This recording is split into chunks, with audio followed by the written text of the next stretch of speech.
Hallelujah. Hallelujah. Hallelujah.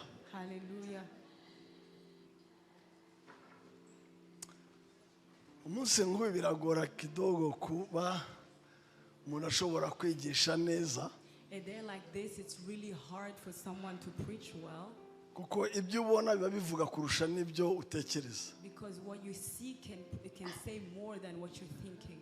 Iby'amaso abaguha biba bigoye kuprocessing icyarimwe kumva it's already a message. What the eyes is showing you, it's hard to process at the same time because it's already a message. Ntabwo mwumva uburyo isi yose yagarikiwe hano men. You do not understand how the whole world is standing, is really represented here in Maine. Ntabwo mwabitekereza. You cannot think about it. Hari ibinarose ndi muto ndi umukozi w'Imana. There are things I dreamed about when I was still young as a servant of God. Nicaye numvise cyakurira nubwo amarira yabaye make. When I was sitting there, I wanted to cry even though I don't cry anymore. Narose mpaguruka na team y'abantu tuvuye nka Kigali tuvuye Kinshasa za time tukajya kubera umugisha imigi n'amahanga hamwe as a team. I dreamed about standing up with a team of people coming from Kigali and going to nations and cities to bless people. Fa ngiri na Kinshasa nta na passport ndota ariko ubona even paper wise ndashobora gukora ibyo ndi kurota. When I was still in Kinshasa and I didn't have a passport and I didn't have papers and I couldn't see what I was dreaming about. Ubwo nasimbutse amafaranga na budget itari kushobora kuba byakoreka. And I even skipped the money and the budget that could accomplish what could be done. Nkarota nagiye na team. I dreamt going with a team. Harimo abaririmbyi, abanyamasengesho, ab'Imana, abakozi b'Imana, mbese twagiye igitero gitagatifu. With worshipers, with intercessors, with servants of God, a very big, holy group. I couldn't make it. Sinashobora kubigeraho. I had no papers. I was Rwandan, Zairian, Congolese, nothing clear. So even no passport that time. I couldn't make even dreaming, having just crossing any border, because no ID. Nta byangombwa nari mfise, nari umunyarwanda, umuzayirwa, ntabwo nashobora kuja mu kurenga imipaka. I do remember my friend used to consider me like a church keeper, like a gatekeeper, you know. They travel, I'm the one staying home to keep the church because I can't divide it. Just I stay there because I can't go anywhere. Ndibuka kenshi nakunda kuba usigarana itorero kuko ntabwo nashobora kugenda abandi bakagenda bakahasiga. And yet I had something within me boring I can share with nations. Ariko muri nje nari mfise ibintu bidudubiza nagomba gutanga mu mahanga. Kuba ndi hano rero uyu munsi nkabona abantu bavuye kubw'igiterane gusa kubw'iyi operation bavuye all the way Sweden. Can you raise up Deborah? She traveled all the way Sweden. So for me to be here and see people coming from different places, Sweden, just for this. kubw'iki gikorwa gusa. Bakaba friends, wa muji wanyu wateye abantu ubwoba icyongereza cyabananiye ngaha. Bakaba all the way friends just for this. Bakaba mu Bufaransa baje kubwa kino gikorwa. Ubwo sindavuga hari umuntu batakiriye nashaka ko bamwakira mu kanya namubazaga nimba azageza kwa kabiri cyangwa gatatu kugira ngo nabonye batanze itangazo ry'abamama nashaka gutanga itangazo ry'abapapa. Abapapa bakeneye igiterane cy'abapapa. Abapapa rwose bararenganya abapapa. Yeah. Imana amashyigo z'abapapa, we need something. Abapapa rwose abapapa. Men, hallelujah. Hallelujah. Men, hallelujah. Hallelujah. Hallelujah. Thank you. Murakaza. Uriya mupapa hariya Mazuru Antoine na madame wiwe. Amen. It's a great couple. Ni couple nziza. Back home uyu mugabo niwe nyobora mu bagabo mbese muri department y'abapapa habamo ama families. Muri zo families 10 family ya gatatu niwe uyobora akayobora na ubungu bayobora the whole men ministry. Ari hano ntabwo yapfa narinzi ko tubona n'umunsi kuba Bishop John ari hano ari umupapa Bishop Bucyuranyana ari umupapa, Bishop n'abandi bari kuza hano, we can talk, men talk. Akantu k'abagabo kameme, sibyo coordinator, akantu k'abagabo kameme. Numvaga none baraturenganya gusa buri munsi mama n'abakabo, akantu k'abapapa kameme. Anyway.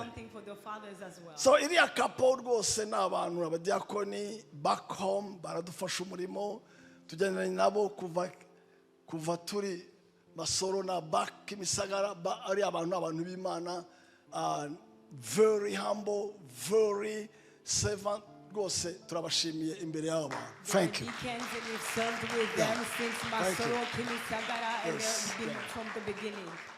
Kubona hanga turi hamwe na Mucyuranyana na Bishop Mucyuranyana na Pastor Lydia. For us to be here with Bishop Mucyuranyana and Pastor Lydia. Mu byukuri nibo barilizinze uyu mugabo kuko yabagezeho atari pastori. So the whole pastorship you can enjoy, you guys in man, come from that couple raising him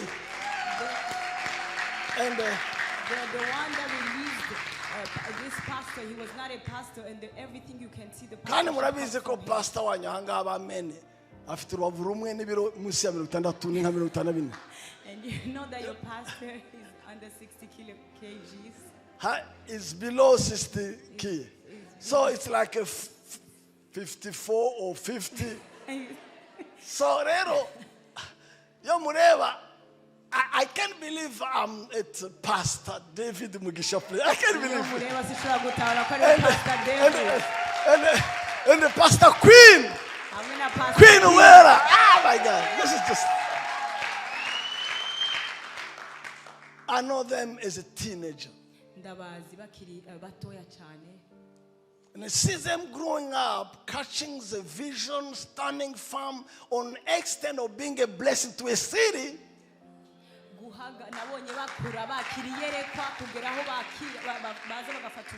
Atari ibyo gusa. Not just that. Maze imyaka 45 nsakuriza abantu. Birashoboka ko abantu batandukana bakanabyara bakagukaho kugira ngo bacanwe ibice ntibanyumve. Ariko kubona nka Mucyuranyana na Pastor Yedi barekura we akaza hano afite umugisha wabo akanasubira gusezera atakiyemo church, bamuherekeje bakamusanga iyo yagiye. Iyi ni message ubwayo abantu batakumva, kuko busanzwe niki wakira umuntu ukamwakira neza agakora umurimo wamuhawe urubuga akaguciramo church, akagenda nabi yakase mu itorero yajyanye abe n'abitwa besizi naho yabakuye. Noneho bigasa naho church is capable to grow up properly. Ni nkaho kwaguka bisobanuye gucika mu bice kukomeretsa na kwanduzanya. Presence y'uyu mugabo n'uyu mugore bisobanuye ngo uyu mugabo ntabwo yahemutse. It's a great message. Kuko benshi barahemuka. To see this man leaving from Pastor Yiri and Bishop Mucyuranyana churches and letting them and blessing him to come here and going back to say goodbye. And today we are seeing Bishop Mucyuranyana and Pastor Amy standing here. It's a great message that shows that it's already a great message. Njyewe nk'umubyeyi mukuru ndarekura umugisha turanidogira, ariko nanone uwamwakiriye akanamuherekeza. It's a great message n'umugisha ukomeye cyane kubahanga kwa Mucyuranyana. As a father, I'm going to release a blessing, but also to see the one that received him blessing him, it's already a great message. Kubahanga kwa Bishop John na Pastor Tony, senior Pastor Tony. The presence of Bishop John and Pastor Tony. Agagarika gahunda zose z'I Kigali nizo muri Amerika zagomba kujyamo family wise, yakutisheho umurongo as hano to serve us with us. Akanahindura na tiki yagomba gutaha before Sunday, ariko akahindura ticket kugira ngo tuzatahane by Wednesday. It means nutakwemera ko church family aririyo nuwanze kumva ntiyakaga kubona. It speaks louder. N'umugabo w'Imana afite church ye, ni representant legal wa mugani, niyo mvugo abantu bumva cyane, ni bishop, ni overseas, afite abashumba munsi ye. Ntabwo ari restoration church, ari Kingdom Believer ni KBC, ariko ari hano no just mu ishapo ya kebisi ari hano nk'umuhungu wa Masasu, umukozi w'Imana dukorana umurimo. Ejo wenda twaza gufungura na kebisi hariya sinzi ntacyo bizabidutwaye, ntacyo it speaks louder. For Bishop to be Ndi kuvuga muri kubyumva. I don't even speak. Kubona aba bagabo bavuye Canada, uyu mugabo Bishop Timothy na Pastor Esther hariya nibo badutwaye batravelinga amasaha arenga 6 driving just to come to honor. Kandi si ubwa mbere baje August, baje n'ikindi gihe bagagarana namwe. I can tell you ibintu bizahinduka muri aka gace ntimubizi, kuko ibintu bikozwe neza from the right foundation, people miss the foundation. They start bad. As they dream to continue well, it's possible the way you start, the way you're going to follow. So, sing today, hear us standing in a crusade, prayerful, Pentecost appointment. kubona uyu munsi ERC yicaye abantu bari hamwe muri crusade mu cyumweru cya Pentecost In a proper biblical way. mu nzira nziza zijyanye na Bibiliya, Nta manyanga no gucikamo n'amatikuku n'amaki. Amen. Nimubizi mwebwe wenda bamwe baracyari batoya, icyaha ukoze cya division kiraguherekeza kugeza upfuye. with no issue of division or other problem and conflict, but people don't know that the division, the sin of division will go with you until death. Division is not just an act, it's a spirit. Gutandukanya, umwuka wo gutandukanya ntabwo ari igikorwa ariko n'umwuka. In whatever dimension, maybe in a couple, in a family, in a church, every time you use machete to divide, you're going to suffer it the whole life. Mu rugezo rwo ariko rwose, yaba mu itorero yaba mu muryango, igihe cyose bibaye biragukurikirana gushika upfuye. So I hope tonight God will help me to share my heart, and then but I wish ibyo abapapa tubireke yakuba coordinator w'igiterane tubireke tubigire gute twavana b'abapapa ubu harya kwa mbere hari fair free, ku cyumweru hari kick off inauguration na gala, kwa gatandatu hari ejo hari Saint Sen, ubwo hari crusade turakomeza Saint Sen, hanyuma ya Saint Sen ubwo abapapa ntaho bari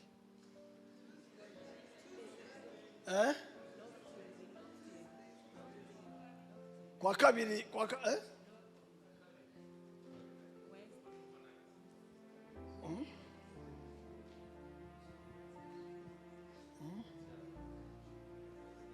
The father's meeting. kwa kane azaba yaje mazuru uzaba ukiri ruhande cyangwa uzari kwa kabiri ko nashaka kuduprofita uzagenda kwa kabiri back home wayo wasone ku munsi umwe nta cyakirimo tugahindura tiki cyangwa urabyihweza mugani w'abarundi urabyihweza. Okay, anyway, ibyo byose nubwo twamuhomba ariko papa bakene guhura. So the father still needs to Sibyo? Yes. Agapano twakifuje ko haba kugira ngo sharing ubwo ariko muzo papa bavugana mbere ko agenda ndumva gutyo. Ariko twe turashakana kabe gahunda y'aba papa yabe. We would like also to have a program for the father. Ari ibintu mujya mukora bya bridal shower nimukore groom shower. Because Bikabagora there are mukajyana abahungu uduhungu tudakura tukabagora mu ngo zanyu kandi mwe mwarigishwe bridal shower nta groom shower. Aba papa tuzabaye groom shower. Let's give the men Byari tuzahura. When are we meeting? Anyway. Ndumva kwa gatatu kwa kane kwa kabiri sanga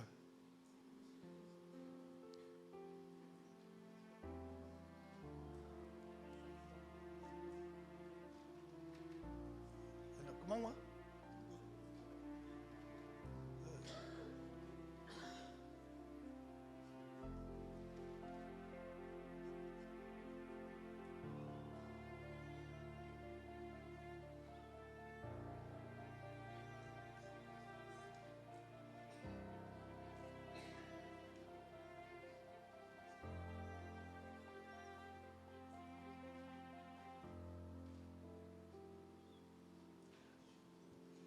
yo sa do propose kwa kabiri We are going to have it umugoroba on Tuesday. cyangwa kwa kane evening. muhise abapapa The fathers. bo abatoye kwa kabiri abatoye Who kwa kabiri wants Tuesdays? evening kwa kabiri Tuesdays. okay abatoye kwa kane Who wants Thursday? demokrasi nubwo tutayemera okay so let's go for Tuesday evening. Turafashe kwa kabiri kumugoroba. Twari dufite gathering kwa kabiri turusabye uruhushya tuyisunike ejo tuyikurure ejo bityo dushyire kwa kabiri y'abapapa. We had a gathering on Tuesday, but we're going to have it tomorrow so that we can have the men's Sibyo, program on Papa? Tuesday. Nibyo? Is it true? Amen. Sinumva amen abagabo. Amen. Good. Ya, turi kumwe uyu munsi muri croisade. We are together in the crusade today. Nyuma ya saa yine turajya gukora patrol dufate ahantu hakomeye muri uyu mujyi n'ahandi kuko iki gihugu ntabwo cyoroshye ni ibihugu byamenye Imana birakonja birapfa birahambwa bihinduka amagufa kwizera kurashira haba abasaza gusa ngo ni igihugu cy'amakonje cy'abashaje badafite ibyiringiro. After 10 p.m. we are going to do a patrol. We are going to pray for this country. It used to believe in God, but then it got cold, and now it's becoming a vacation land just for old and senior people. Abafite umwanya turajya kugurira amamodoka tugenderane ubwo hantu hamwe inzira za yapote inzira gutya inzira za ibindi bese monument za kera tuvunagure hasi dufate uyu mujyi dufate iki gihugu tukigorore Kristo umwami Kristo wanesheje turabikora. Those that have time, we are going to different places, going to the airport, to the monument, and going to pray and capture this city Uhere saa yine kuzamuka from 10 p.m. turakubita hasi indwara ya autisme turakubita hasi ubusaza n'ubusazi turakubita hasi ikintu cyose cyo gukenyuka kuko mugomba kubaho muri iri shyamba ryanyu ryiza. We are going to destroy the sickness of autism. We are going to remove this all things of old people and people with special needs because we can live in this place well. Okay, high five ku nshuti dutangire ijambo ry'Imana. High five, High five to your friends, and then we're going to start with the word of God.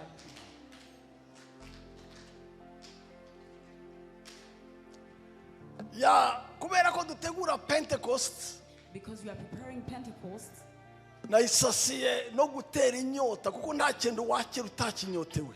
I have laid a foundation and caused you to have thirst, Nanone ndi wagishaka utazi icyo ari cyo. and you cannot even desire it without knowing what it is. Uyu munsi nashaka kuvuga kuri seeking desperately your Pentecost, not just Pentecost but your Pentecost. Gushakana imbaraga zawe zose Pentecote yawe. Mu yandi magambo gushakana umwete rendezvous n'Imana yawe mu buryo nk'uko Pentecost yamanukiye intumwa ikumanukire nawe mu buryo budasanzwe mu izina rya Yesu Kristo. To seek eagerly your Pentecost the same way the Holy Spirit came on the day of Pentecost. Iri jambo desperately narishaka ikinyarwanda kibura pe. The word desperately, I tried to find it around the word, but I couldn't find it. Nubwo nzi indimi nyinshi ariko cyananiye pe. Even though I know so many languages, but I couldn't find the exact word. Ese desperately ni umwete ni inzara ni ishyaka ni iki ni iki nabyita ngo ni ugushakana gushakana uburyo bw'iharamagara mbese nashatse. Is the word desperate means zeal? It is any perseverance. Kandi iri most of time. Ndashaka desperate. No, desperate ni desperate nyine wa mugani. Desperate is desperate. Ndaza kubitanga mu byanditswe ni kwa kundi uvuga uti kiraba cyangwa ndapfa. I'm going to give in the scriptures. It's when you say it's either it has to happen or not, or I will die. Nabwiye umudamu umwe yaraje arambwira ati Apostle rero urugo rwanjye rugiye gusenyuka. I told the woman and she came and said, Apostle, my marriage is about to be. Arambwira ubu ngubwira umugabo wanjye turi mu rukiko. As I'm telling you, me and my husband, we are in the court. Kandi ari determine ko dutandukana. And he's so determined that we need to divorce. Nyaboneka numvishe kugira umutwaro w'ingo. And I know that you have a burden of marriages. Unsengere tunasengane. Pray for me and let's pray kugira ngo together. Imana ikore igitangaza mu gushaka urwanyu. So that the Lord can perform a miracle in Ndambwira your yo.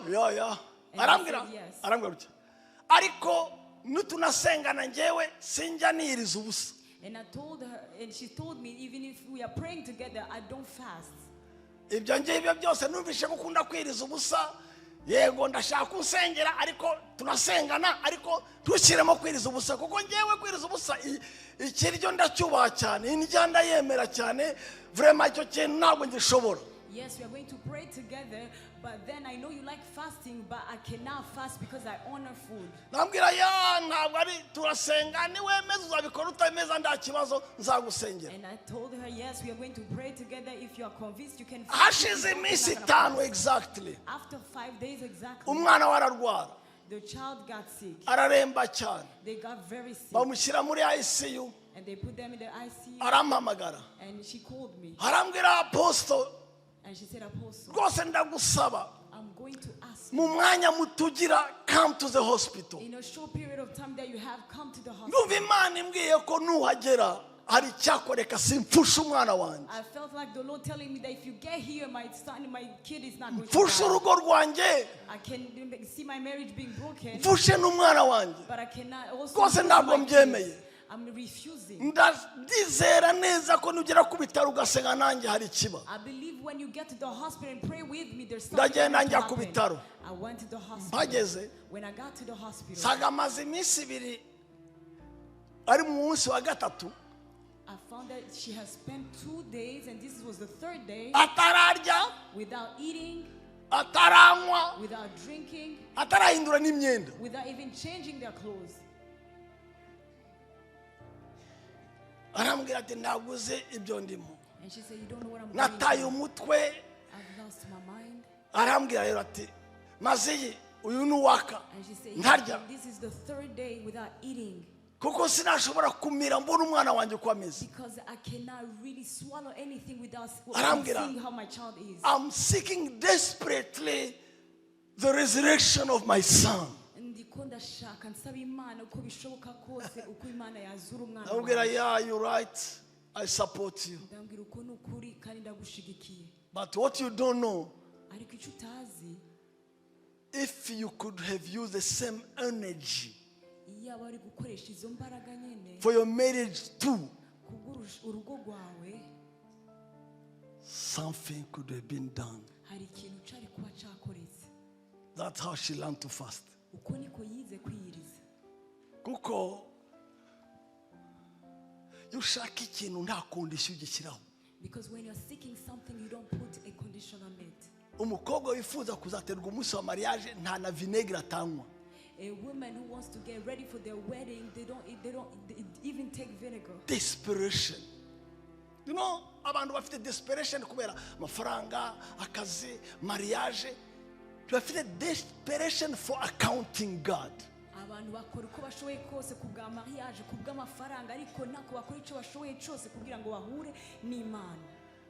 Baririza bagashaka Imana desperately nk'abataye umutwe bakayisha, ariko bayishakira visa, bayishakira mariage, nta ushaka Imana just kumana. Wari ushaka gusa kandi ukahirwa ruko wayibonye mwabonanye. They fast desperately and praying because they're seeking marriages or other things, but they're not seeking desperately God just to see God. That's what I dream for this crusade. Icho nicho ndiko ndarotera ino crusade. Creating in your heart a desperate hunger and thirst to see God, to encounter God Himself. Kurema imitima ishaka inyotewe kubona Imana, guhura n'Imana. Does it cause fasting, overnight praying? I don't know how you're going to make it, but you're going to make it because you can't move just to meet nothing. You have to meet the one you come to seek for. Ugomba kwiriza, ugomba kurara amajoro kugira ngo maze kushika uhura na wa wundi muhure nawe. It's good to complain. Ni byiza kwidodoma. People are complainers. Her marriage is dying. She doesn't understand me. A compatibility and compatibility. When you apparest in the photographic, na printer. We just took. I don't understand. He doesn't understand. He doesn't value me. What are you doing for that? Baritotomba ibintu bimeze neza, ibintu bigenda neza, niduhuje, ni kuri kurabikorera. Not about complaining, it's about seeking desperately the change. Atari ukwitotomba ariko kurondera uko ushoboye impinduka. Encounter God. Gushaka. Encounter the Holy Spirit. Guhura n'Imana y'Imana guhura n'umwuka w'Imana having a hunger and a thirst to see God moving in. kugira inzara n'inyota kubona Imana ikora. Iyi text mami yamvugiye ibintu nimba atanabirangije sinzi, yamvugiye aya magambo y'umugabo wa desperate inzarwana n'Imana. Mommy already said my word of this man that fought with God seeking him. Yakobo asigara wenyine, vuga ngo wenyine. So Jacob Ugira gutya ngo wenyine. Ugira gutya ngo wenyine. Alone. Mu bintu Imana yankoreye neza Masasu. Among the things the Lord has done for me so well, Masasu, Yampaye kunyurwa kuba njyenyine. He gave me to be satisfied being by myself. Ntarakizwa, ntaraba consacré. Before I was saved, before I was consecrated, Sinishangana kuba njyenyine. I never wanted to be alone. Loneliness yanteraga ubwoba cyane. Loneliness scared. Ku buryo no gukaraba muri douche nakarabaga mpinduka gutya kubera numvaga ntari safe ndi njyenyine. Narakaraba gutya ndi gushyira isabune ndeba ngandimo ndaho. Bese kuba njyenyine byanteraga ubwoba cyane. I was even scared when I was in the shower because I always felt something was coming because I was scared being by myself, being alone. Ariko abahanze nari umukarateka, ceinture noire, deuxième dan, shotokane, bese gutya ariko within me I was fearful. But outside I was playing karate, and then but inside of me I was fearful. Hari ibintu bidahinduka utabaye wenyine. There are things that do not change without you being alone. Hari ibintu Imana igomba kukwisolatinga kugira ngo bikore indani mutari hamwe n'abandi. There are things that require the Lord to isolate you so that He can do it on Hari you. change itabaho mu buzima bwawe utabanje kwisolatinga. You have to be alone before God work within you. There is a change that requires you to be alone in order for God to work in you. Abantu bari mu isoko, People are surrounded bari mu by bantu, They are among a lot of bari mu people. karate, bari ku isoko. They are outside on the market. Time is up now. Igihe niki. Go alone Genda in the secret place. Hama we- Allow the Holy Spirit to work within you. Wemere Imana ikore muri wewe. Before God works in Jacob's life, Imbere yuko Imana ikora mu buzima bwa he has Yakobo, to be alone. yabanje kuba wenyene. Stay alone. Aguma ari wenyene. Learn to stay alone. Yiga kuba wenyene. Find a time alone. Urondera umwanya wa Find a wenyene. private day alone. Urondera umwanya Find a w'ubuzima weekend wawe. alone. Urondera Find umwanya some w'ubuzima time wawe. alone. Urondera Just umwanya you wenyene. and your God. Wewe n'Imana yawe. You and your Creator. Wewe n'uwakuremye. It allow Him to operate through you and work within you. Akorere muri wewe. Miracle never happened in you before you come alone. Nta gitangaza kiba mu buzima bwawe imbere yuko utabanje kubana n'Imana wenyene. When Jacob was left alone, Yakobo asigarayo wenyene. then a man wrestled with him till daybreak. Haza umugabo aramukiranya. He came because he was alone. Yaje kuko yari wenyene. He sent away wives, Yarungitse umufasha we, abagore we, kids. abana. He stayed alone. Aguma ari wenyene. Because he's alone, Kubera ari wenyene, a man came. umugabo araza. When you're going to be alone Ni waba wenyene. in this retreat, Muri kino gihe. though you have people around you, Tara abantu iruhande no, rwawe. though you have people around Uri you, kumwe n'abantu iruhande rwawe. be alone. Ube wenyene.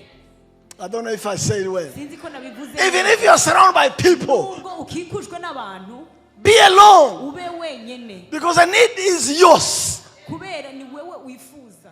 It's not ours. Si ibyifuzo si bya bose. Inyota ufite, The thirst that you have n'icyifuzo ufite, and the prayer si request that you icyacu, have, it is not for all of us. ni icyawe. It's for you. Kuko ari icyawe, Because it's for you alone. nubwo uri mu bantu benshi, Even though you are ube surrounded by wenyine. people, be by yourself. Kuko ntawe mwavukanye, Because they're not your siblings, ntawe muzanahambana. and you're not gonna die together.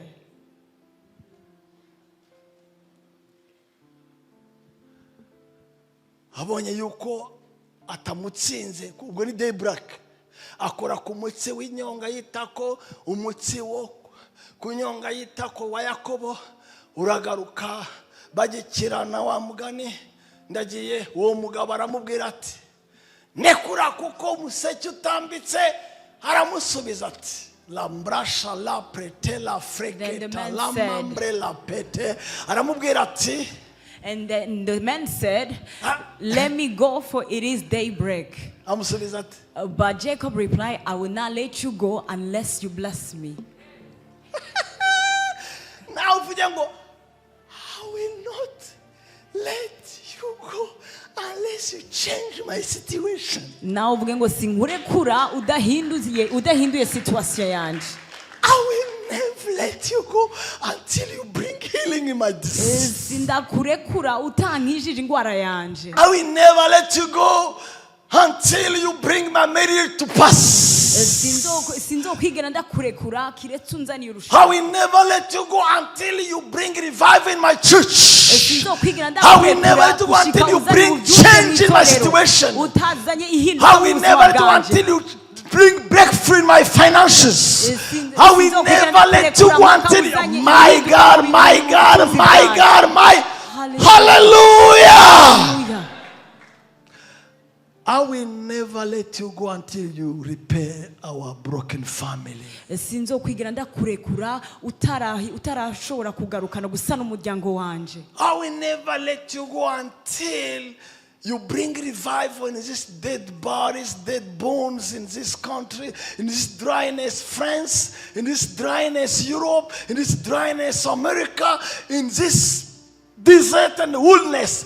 I will never let you go until you sinzakurekura utaje gukuraho uko amagufa yumwe uko hariho ibintu byumaganye. And this is determination. This is being resolved. Ukuntu guhitamo nukwiyemeza. Yes. That's desperate. That's desperate. Nukuvuga gukora gukushoboye. Desperation. Bya bene byatunaniye. Humura nanjye byananiye. So gusa nanjye byananiye.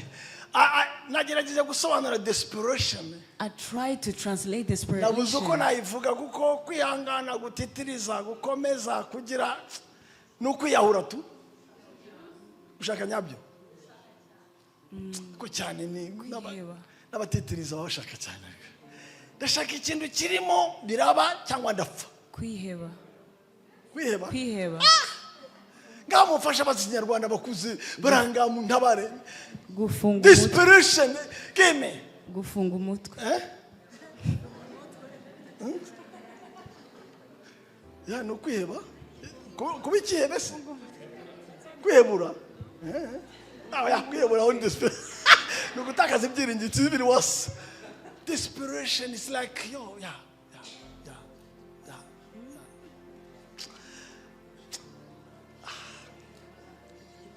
Nyagushaka imbaraga.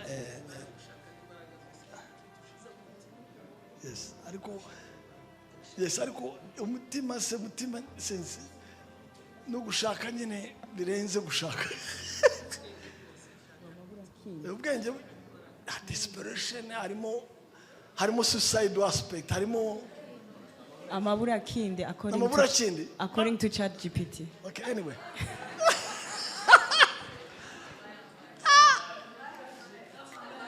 Mbaya. Yes. By fire, by force. Yes. Anyway.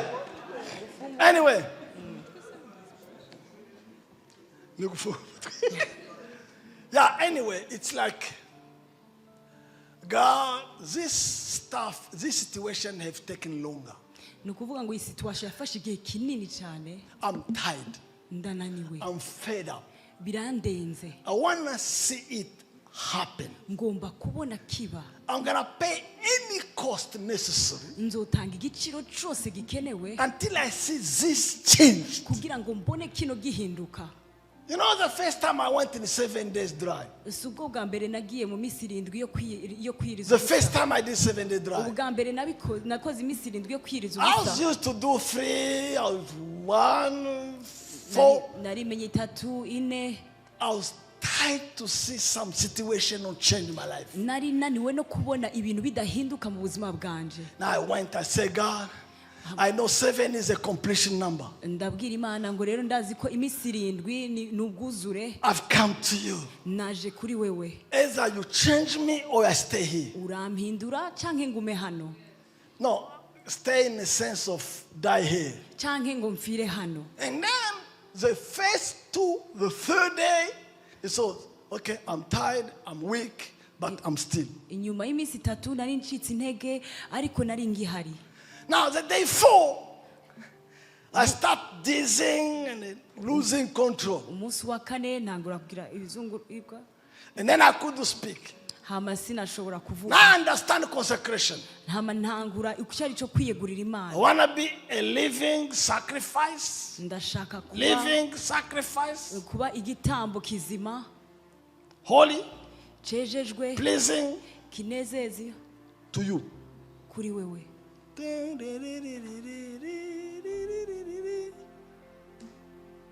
For 4 days. Mu minsi ine, And believe me, kandi unyizere it changed. byarahindutse. Later I could do it twice, 3 times a year, and the people play with it. But I learned that something cannot change until you call heaven desperately. Nabikoze kabiri gatatu kandi menya yuko hari ikintu ngomba gukora kugira ngo ikintu gihinduke. You can talk, you can discuss, you can plan until you resolve to pay desperate price. Things will remain the same. You'll be talking, commanding, giving some, but something had to change. Ushobora kuvuga, ushobora gutegeka, ariko atakintu urakora ibintu ngo ntibishobora guhinduka. Aramubaza ati witwa nde? Aramusubiza ati ndi Yakobo. The man asked him, what's your name? Jacob, he answered. Aramubwira ati ntukitwa Yakobo ukundi, ahubwo uzitwa Isirayeli, kuko wakiranije Imana n'abantu. Ugira ute? Ugira ute? Yes. Then the man said, your name will no longer be Jacob but Israel, because you have struggled with God and with humans and have overcome. Yakobo aramubwira ati ndakwinginze mbwira izina ryawe. Aramubwira iby'amazina bireke.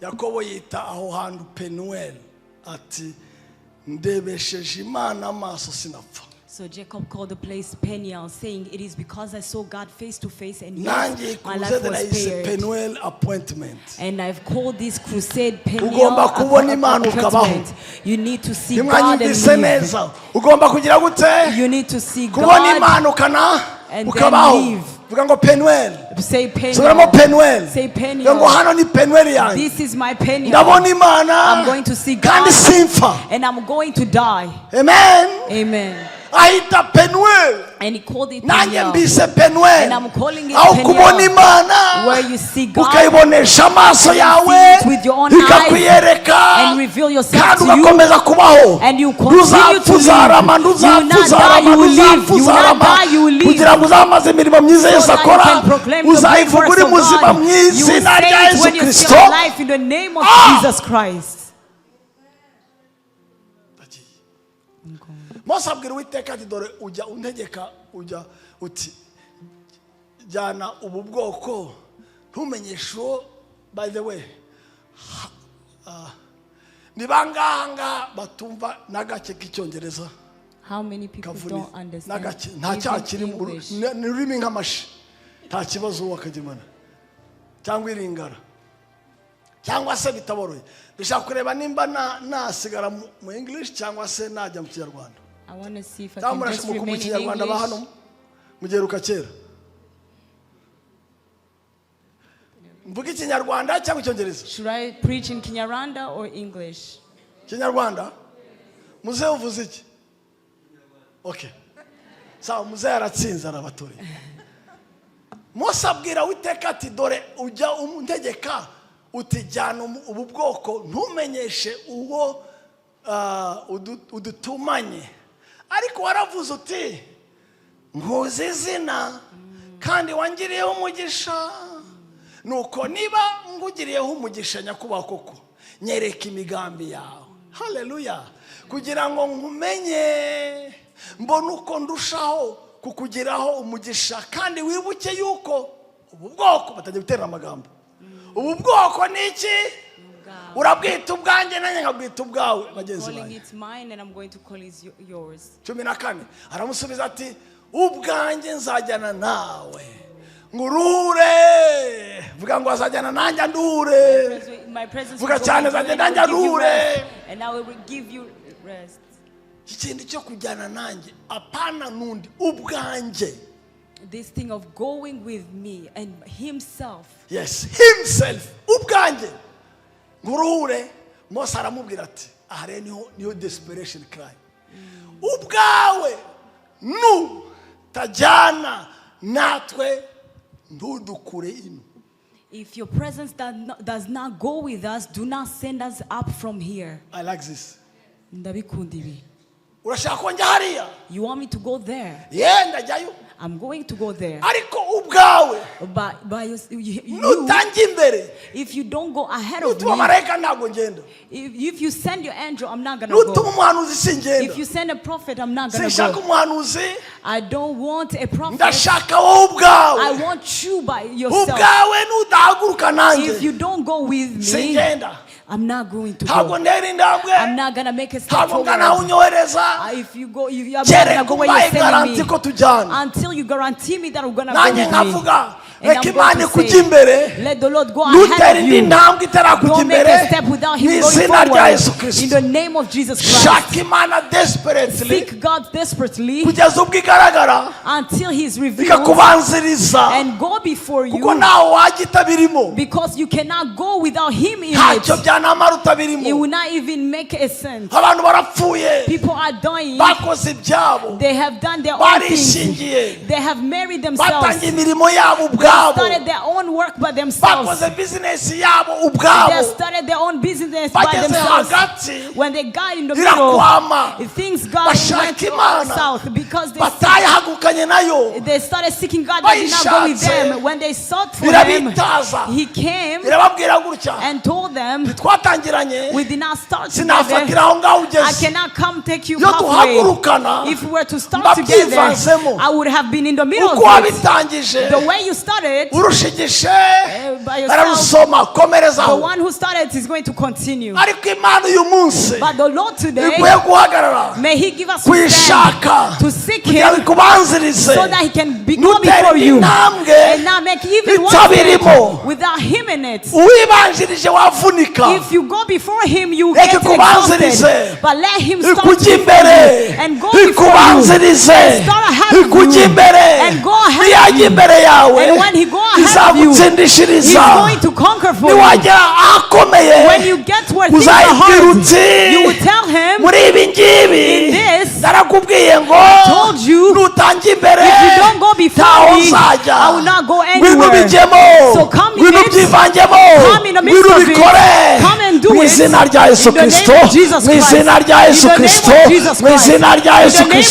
Christ. In the name of Jesus Christ. Ikizamenyesha yuko nge n'ubwoko bwawe twakugiriyeho umugisha niki so kujyana natwe bigatuma nge n'ubwoko bwawe dutandukanywa n'amahanga yose yo mwisi. This verse always challenged me. Uyu murongo ukunda kumpinyuza. It means two things. Ibisigura ibintu bibiri.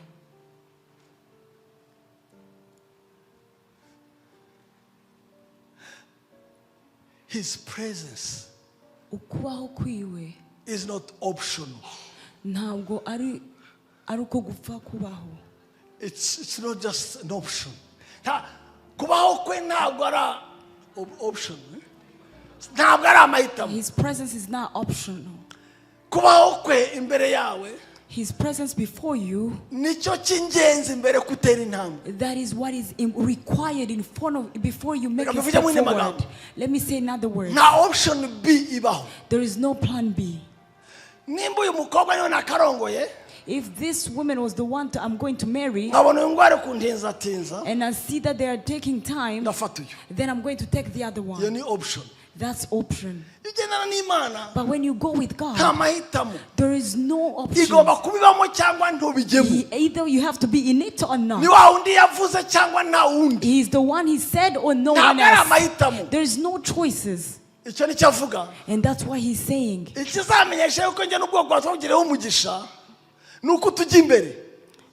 how will anyone know that you are pleased with me and with your people unless you go with us? And this is the part B. You know, I wish I could speak simultaneously both. Listen, what else will distinguish me, your and your people from all other people.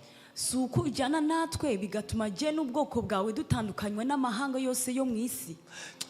Uburyo babivuze hariya Yesu wagiye kuri response jya kuri question. What else will distinguish me and your people from all the other people on the face of the earth? Niki kindi cyadutandukanya jewe n'abantu bawe ko dutandukanye n'abandi bo ku isi? Nari nifuje ko iki kintu mugifata mu mutwe ariko sinzi arabashaje batazifata mu mutwe. I wanted you to have this in your mind. Urabona ubuzima bw'abantu. Do you see the life of people? Batandukanwa n'amafuti. People are divided by wrong things. Distinguishing cyangwa uniqueness yabo n'amafuti. Igitandukanya abantu, it's the things that are wrong. Mwakabwira undi. Someone will tell someone, nize menshi kukurusha. I'm more educated than you. Ndakamubwira. And the other one will tell nize them, menshi ariko amafaranga ndayakurusha. you are more educated but I have more money. Umwe amafaranga akaba distinguished. And one will be distinguished by the money. Distinction ikabishije ku mafaranga. The one will be distinguished by money. Undi nawe ikabishingiye ku mpapuro. And the other one will be based on the papers. Undi akongeraho. Another one will add. Kuva wazanga. Since you have been here, nta na green card uragira na orange. You na orange don't card even have uragira. an orange card. Njye mfite passport. I have a passport. Blue. Citizenship. Blue irimo cya kinyoni gutya. that has the eagle. Narasambye kera njya mu rubanza naraye. I have sworn in and I've received my citizenship. Wowe vuga. What about Ejo you? bundi Trump azagupakiza muri container. Trump is going to deport you. Distinction ikaba ufite impapuro. So they will be distinguished based on the papers. Impapuro zikaba ariyo. And papers are going to be the means of distinguishing them. Ndakabwira undi. And the other one will tell them, Mfite imyaka 70. you are 30, Neyi. 33. Nyereka umugabo. Show me a husband. Nje nkwereke uwanjye. And I'm going to show you mine. Ndakabwira undi. And the other one will tell the other, Imyaka 70. you are 30, Neyi. 33. Zero enfant, zero mugabo. No kids, no husband. Njyewe But look at me. iyi ndu mfitiye. This pregnancy that I have Nuwaka. is the fourth one. Distinction kabiki. And then they'll be Distinction kabiki. they'll be distinguished by Umugabo, the abana. husband and children. Umuryango. Family. Undi akavuga. And the other one will say, Ikidutandukanya twembi.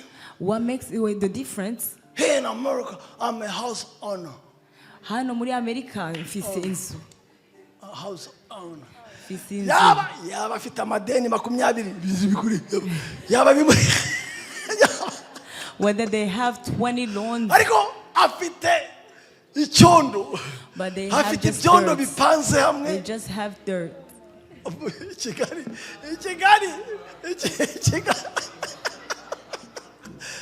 Afite igiti.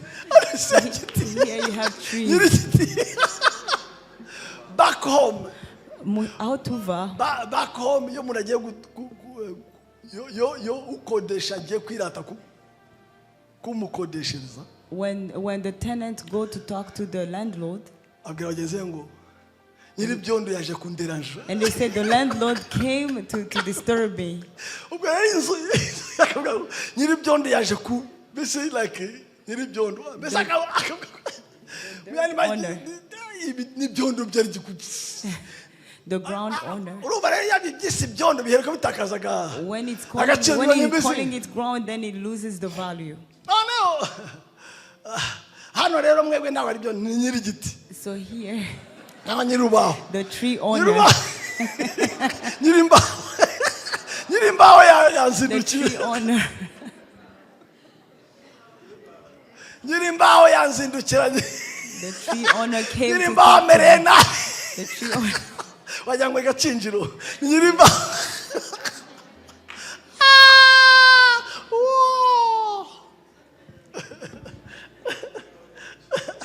Nyiri mbaho yaje. The tree owner. Ariko bagenzi banjye. Nyiri mbaho. Na nyiri byondo. See now.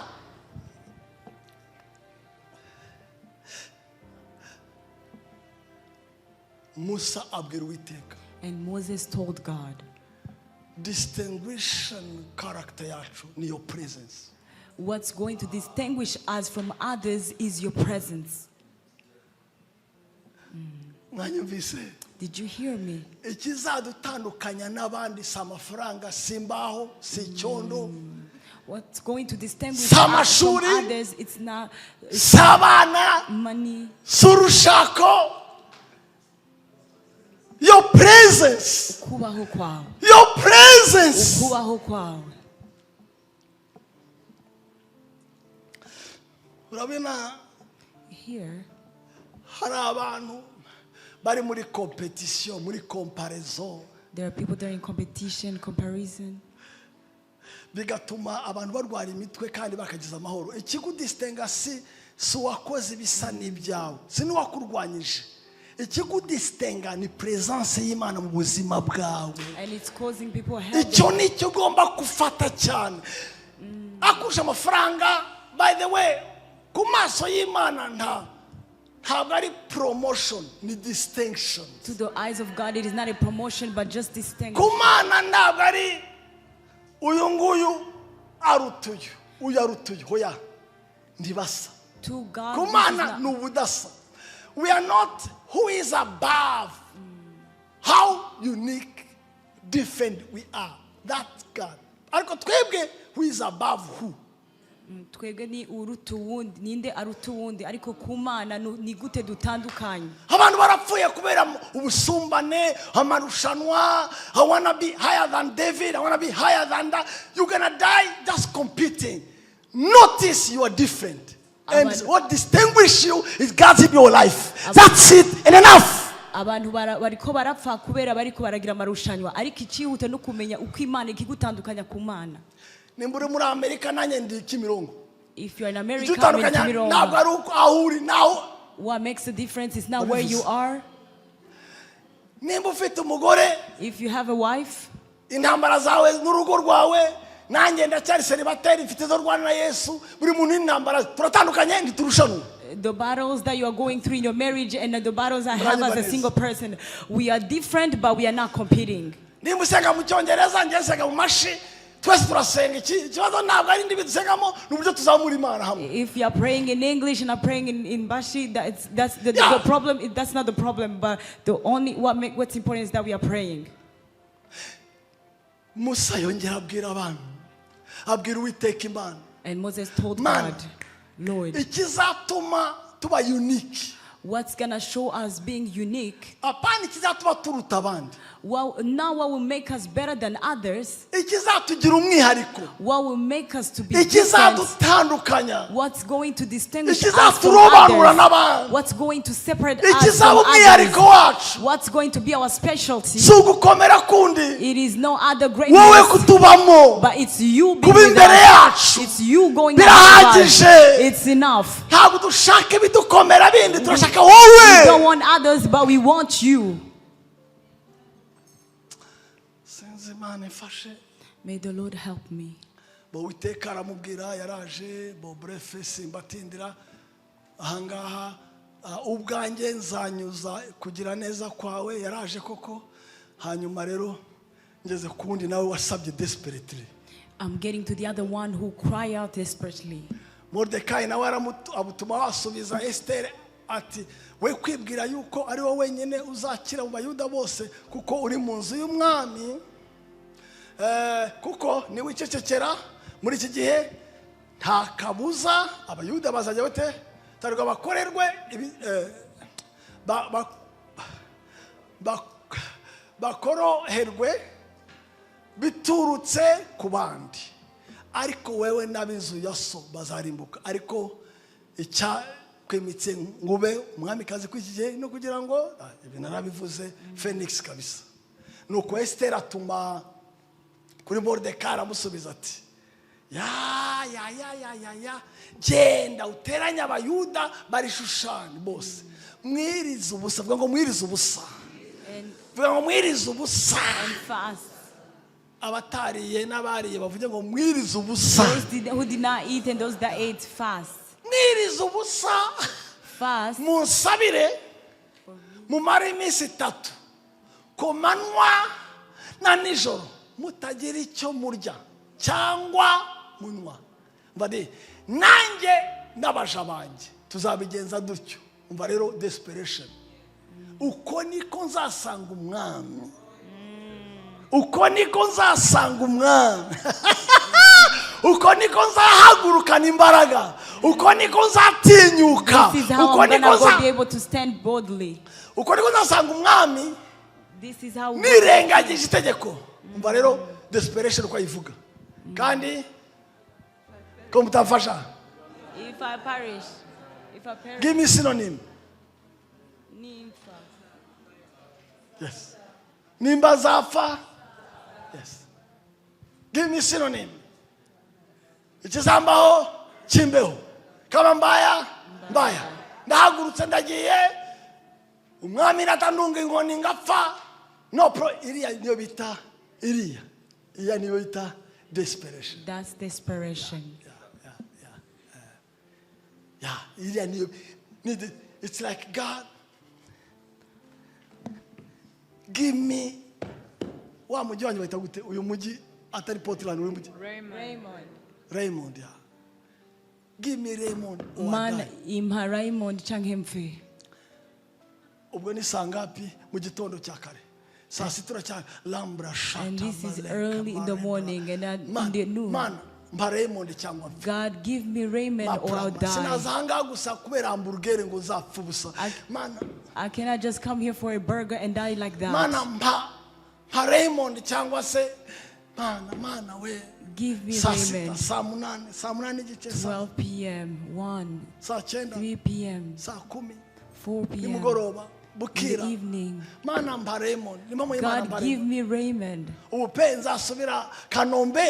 Ngonye nasama na istash gutyo gusa ife nzajya kureba arya muze Kareme nzajya kureba Karega mu maso gutya ngo twagiye Amerika turatsindwa turatashye mana mbaremo cyangwa mfe makla mambe. God, give me Raymond, I'm going to die. Ndikuvugira bamwe hanga bari mu Bufaransa n'abari ahandi batarabyara nibatabyara birabareba mana mba Portland cyangwa mfe mambara. God, give me Portland or I die. Manis hanis cyangwa se makatile la brota babyita desperation. Mana mu muryango wanyu cyangwa mfe. God, give me my family or I die. Mana ndabona bo kwama ho kwaseba gaje bafana ndabona bo kwa rugondi hene mana bambe cyangwa mfe. God, give me those people I die. Ayiwe wa mugani wa musaza. Ndela marukutu mafili mashata librukutu mafali. Ubundi twabikora bugacya?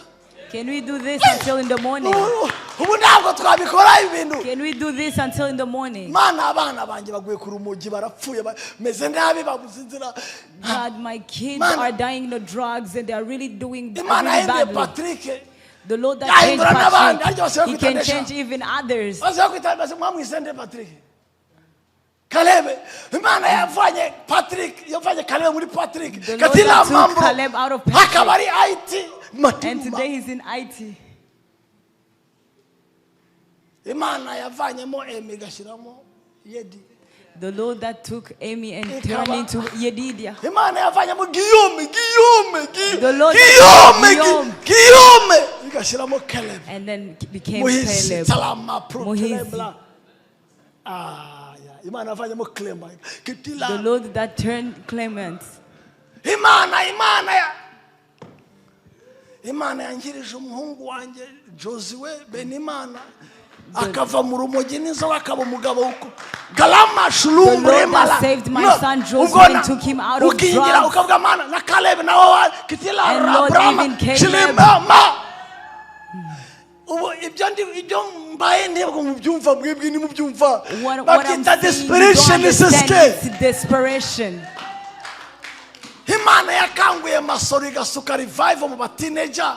Harya iyo mana Rebon yageze hanga irasaza ntabwo yafata teenager riyahindura pafalela. The Lord revived the teenagers of Masoro. Can He not do it in Raymond? Hope of Life International harya igeze hanga ntabwo yabikora. Harya makatiri makatele rebro mafela masherebo shoot. Usenatangiye cyangwa ndi gutanga example. Unatangiye cyangwa makatile lebra mafela mashala brakatale kama mbaya mbaba nimba ari ugupfa mfe dore If I die, I'm going to die. dore aravuga ngo kandi niba so sorry I don't mean that kandi where are you yes kandi niba nzarimbuka And if I perish, I perish. Ni determined gushaka mu maso y'Imana until he move in, until he act, until he change, until he answer. Ndayishaka n'umwete ng'uwayitaye, ndaharambira, ndahirimbira, ndashaka Imana. I'm desperate and I'm going to seek God as if I've lost him, and I'm going to seek him.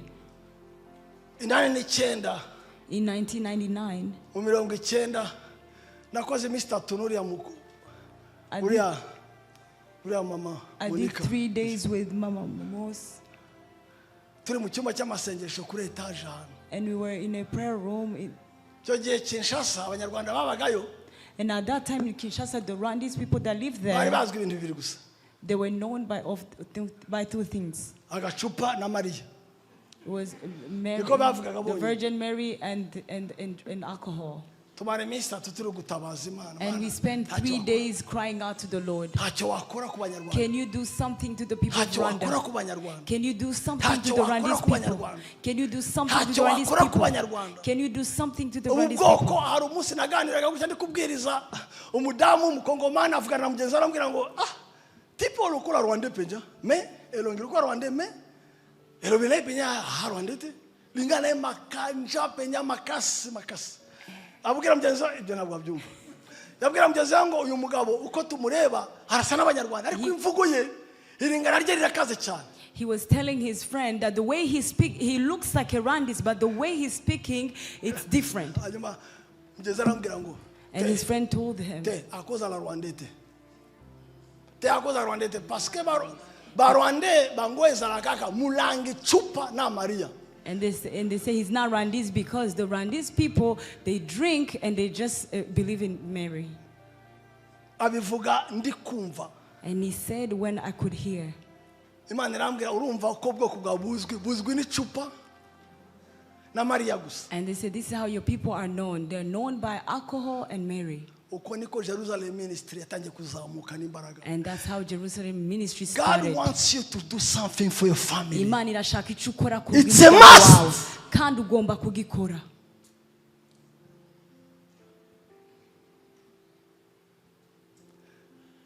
Bizagusaba kunanuka.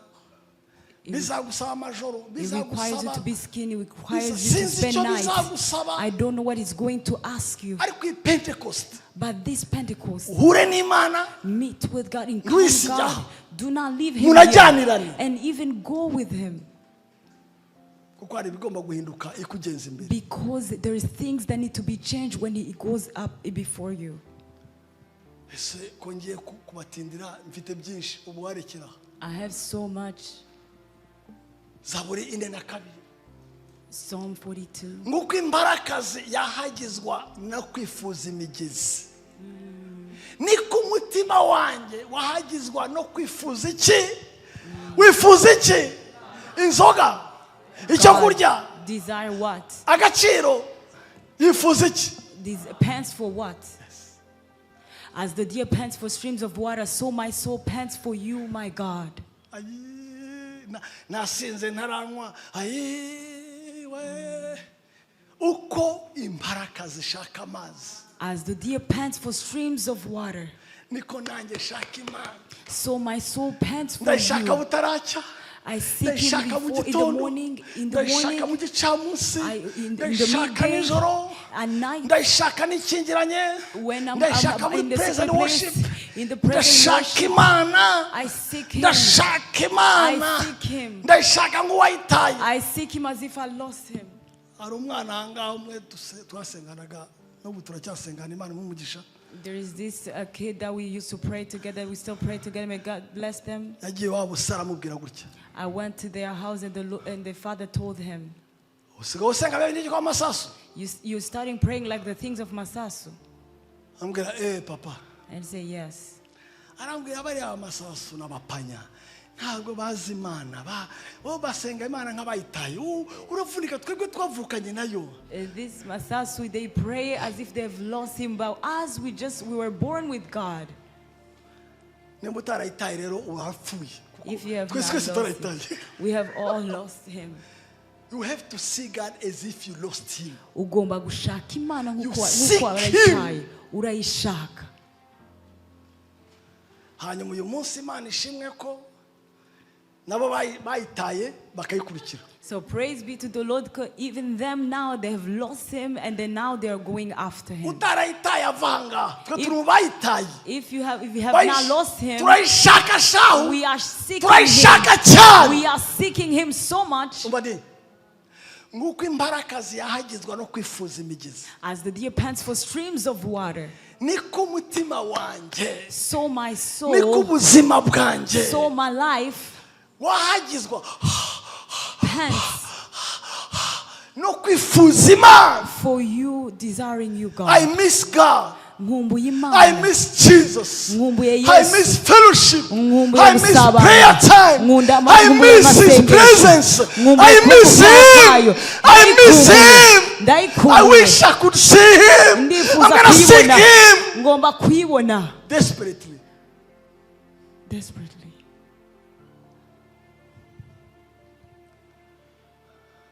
Umutima wanjye ugirira Imana inyota. Araprecisa iyihe Mana? The living God. Inyota. Thirst. Icyaka. Thirst. Kwahagira. Panting. Gushakisha. Seeking.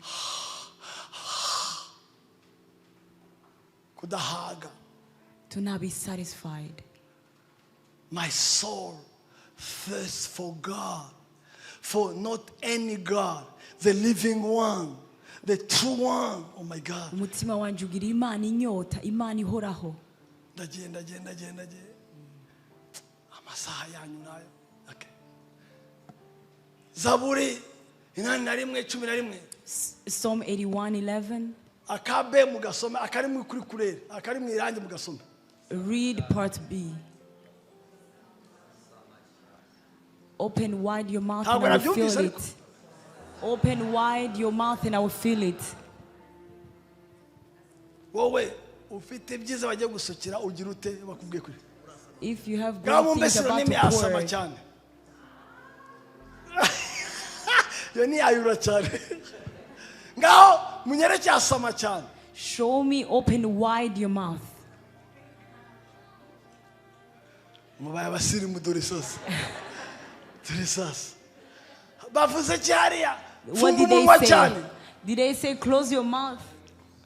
Hariya. There. Asama cyane. They say open wide your mouth. Buriya niko badutukaga kera. That's how they used to insult us. Masasu warangije amashuri umu-engineer. The son of Masasu, an engineer. Hasigaye asama cyane. Now he goes opening his mouth very wide. He has become stupid. I wish you can also open wide your mouth. Yeah, open wide your mouth. Asamachai. You speak in tongues, you speak in intelligence. Oh my God. Oh my God. Oh my God. I open loud my mouth and my heart. Oh my nasamye cyane no guri umutima wanje. Matthew 5. Hahirwa abafite inzara n'inyota by'iki byo gukiranuka, kandi ikiranuka murayizi kuko ari bo bazahazwa. Blessed are those who hunger and thirst for righteousness, for they will be filled. Ngo wabajije umugabo gutya. They ask a man this. Warya ubugari bungana bute? How much fufu can you eat? Arasubiza. And they reply. Ça dépend n'imboga. It depends on the sauce. Nimba ari bishyimbo ntaho bwajya. If it was just nimba ari akaboga bwaba bunini. If it was just some meat, then it would be a big. Nanye ngavuga Imana yaravuze gutya. And the Lord said Itanga umwuka wayo without measure. that He yatanze umwuka atawegeza. Myani magambo, ça dépend n'iki? So it depends on your hunger. Rero iyi Pentecosti. So this Pentecost, open wide your mouth. Sinzi ko kwasa bisobanuye se nukuyamanika nukuyizera cyane ariko utafungura tu. So just open. Nimba Imana ivuga ko itanga without measure, so open for the largest part too. Niba itanga umuka wayo itamugeza mwugurure ibinini cyane bikomeye cyane. They will be filled. Kuko ari bo bazahazwa. They will be filled. Kuko ari bo bazahazwa. Vuga ngo nzahazwa. Say I will be Vuga cyane filled. nzahazwa. I will be filled. Merci. Reka nihangane ndekera. I'm going to stop right here Kugira ngo tuze kuba n'umwanya wo kwasama. so that we can have enough time to open a Kundenza wide. hangana ntabwo mwakwasama habura tepe yaba teori. Because if I go over, then we won't have practice time. Nari ngifite ibice nka ariko bireke na. Nubundi nabakatiyemo nari ntangiye gutogotanga sizi impamvu nanagiye mu magambo ndasubiraho. I'm gonna go back. We had already started. Rimwe nsengera umuryango wanjye. One time I was praying for my family, Bose ari abasinzi barwana gusa. and they were all alcohol, N'abasambanyi, n'abanyabyaha. and they were just sinners. Imana irambwira, And the Lord told me, how far are you determined to see them changed? ngo mbega ni hehe wagera kubona bahinduka. And I told him, Hama ndamubwira, I'll pay the price. ngo nzatanga igitambo. Arambwira, yeah, start. Aravuga ngo tangura. Namubwira gutya. And I told him, Every Friday, buri kuwa as gatanu I can, I'll be locked in. nzokwama nifungiranye, Fasting. niriza, And possibly overnight praying. kandi bishobotse nsenge Just nijoro, one I pray 10. kandi ijoro rimwe Just one subject to prayer. kandi nsengera ikintu kimwe. God, give me my family. Mana impa umuryango wanje. And I prayed. Kandi The narasenze. first year, Umwaka umwe none was saved. nta n'umwe The yakijijwe. second year, Umwe akaba kabiri no answer. nta The nyishu. third year, Umwaka wa gatatu my two brothers get saved. barumuna banje babiri The fourth barakizwa. year, Umwaka wa kane and I see God doing. ntangura kubona Imana ikora. They knew us as beer sellers, just drunkards, Bari batuzi nk'imboregwa, abadandaza inzoga, until our ID changed in the place who they pray. nyuma y'aho amateka yacu yahinduwe no gusengwa. So I give you 1 hour. Ndabaha isaha imwe. If you're gonna lie down on a carpet, if you're gonna walk, but don't move. Niba uza This is kugendagenda, a now of desperate cry. tugiye gufata isaha imwe tuhamagara Imana, turirira God, Imana. visit me or I'm gonna die. Uvuge ngo Mana ungenderere canke ndapfa. Visit my family, my couple, my church, my nation, my states. Ugenderere umuryango wanje, ugenderere urushako rwanje, ugenderere ino states.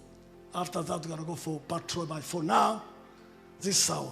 Hama nyuma turaja muri patrol, ubega tugiye gufata iyi saha. Give microphone to pastors and the bishops. They wanna support me. Muhama mikro The na prayer non-stop. Give them microphone. and then baraza kumfasha mu gusenga. If somebody wanna go, go now. Niba ari umuntu agomba kugenda agenda But ubunyene. once we start, we wanna spend at least 1 hour of crying, 1 hour of desperate crying. Ariko nitwatangura turaza kumara isaha We are 9:30 something. turi saa tatu n'igice By 10:30 something, gushika saa yine n'igice we will release those who are gonna release, and some will go with us in patrol. turaza kurekura bamwe, abandi turajana muri patrouille. Give microphone to the pastor, to the bishop, to the pastor, Reka to muhama the men of mikro God. abapasteur, ababishop. Yeah, feel free.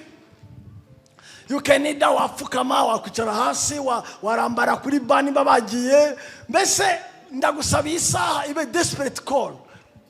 Utakambe ushake abana bari mu rumogi bahindukira Imana, ushake akazi kawe n'impapuro zawe zakwamye, ushaka Imana igusura iguhindure shata mambra shata kafele lambra shete king of glory abashete Landele prosakala ndere makatiki tiki Yesu Kristo Yesu gitare cyacu ayaba